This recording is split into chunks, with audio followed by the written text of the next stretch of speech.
Next, we turn to Ukraine. As Russia steps up its missile and drone strikes on Ukraine's energy infrastructure, President Volodymyr Zelensky is calling for more air defense support from allies. He said Ukraine needs to ensure stronger protection of its skies. Russian strikes have severely damaged substations and power lines, leaving large parts of the country, including Kyiv and surrounding regions, without electricity and heating in freezing winter conditions. Ukrainian officials say the attacks aim to weaken morale and strain the already battered grid, even as repairs continue around the clock. For more on this story, we can cross now to Kyiv and bring in Peter Zalmayev, director of the Eurasia Democracy Initiative. Peter, thank you so much for joining us today, speaking with us. Now, you're currently in Kyiv, Peter, so I do want to ask, are you managing to stay warm? Well, folks are, of course, suffering. It's been now several weeks without adequate, supplies of heat and electricity. People are also having problems with water.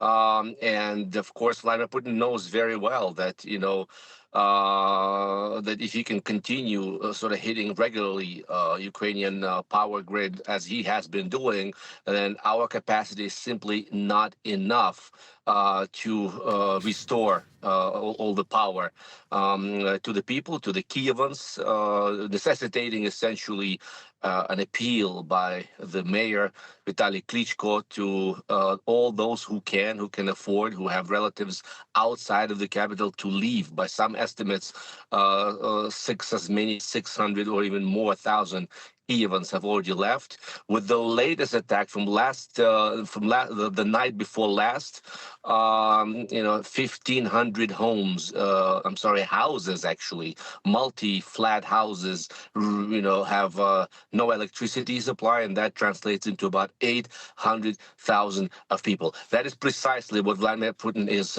counting on.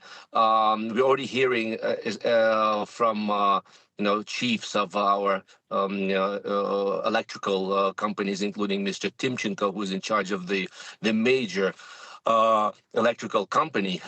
He says that Ukraine and Russia need some sort of a power ceasefire, meaning electrical ceasefire, to where both sides are able to sort of restore some of the capacity lost. And don't forget that Ukraine has been also actively trying to target sources of electricity in Russia, but also hitting Russian oil refineries, etc. So this actually goes sort of against what Mr. Zelensky's been saying. Zelensky insists on resilience.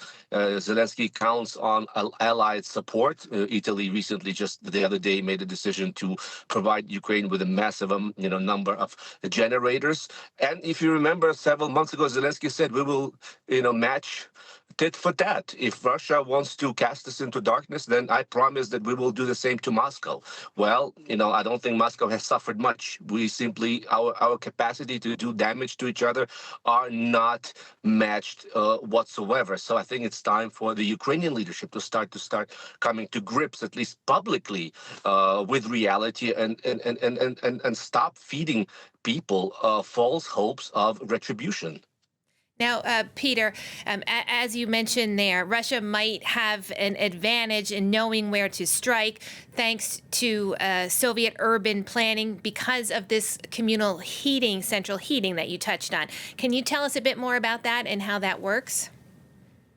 Well, this was actually developed shortly after the breakup of the Soviet Union as a legacy of the Soviet Union, to where essentially when you knock out two power substations in Kyiv, you knock out 80% of the whole town, which needs upwards of 1.5 gigawatts of energy.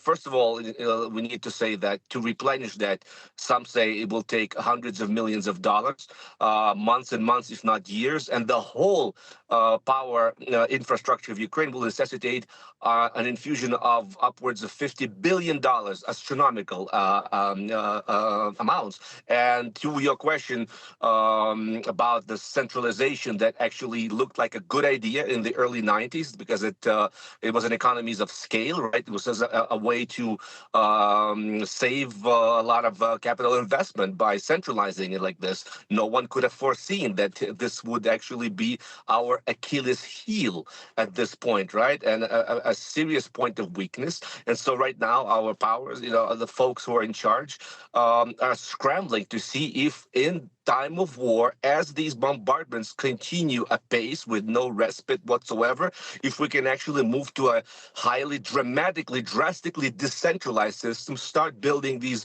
small substations and actually start, once again, as the war is continuing, relying more on wind power, solar power, etc. And this is something like many other things in this war we've seen. It has no precedent in recent history, and may be Ukraine's only hope to survive. Vladimir Putin will not let up. We see that even as these talks are continuing, Vladimir Putin feels that his hands are completely untied. He has not been reprimanded by the Trump administration for continuing these barbaric assaults on the capital. Peter, thank you so much for sharing your insights with us. That's all we have time for at the moment, so we're going to have to leave it there. That's Peter Zalmayev, director of the Eurasia Democracy Initiative. Do stay with us here on France 24. There is more to come.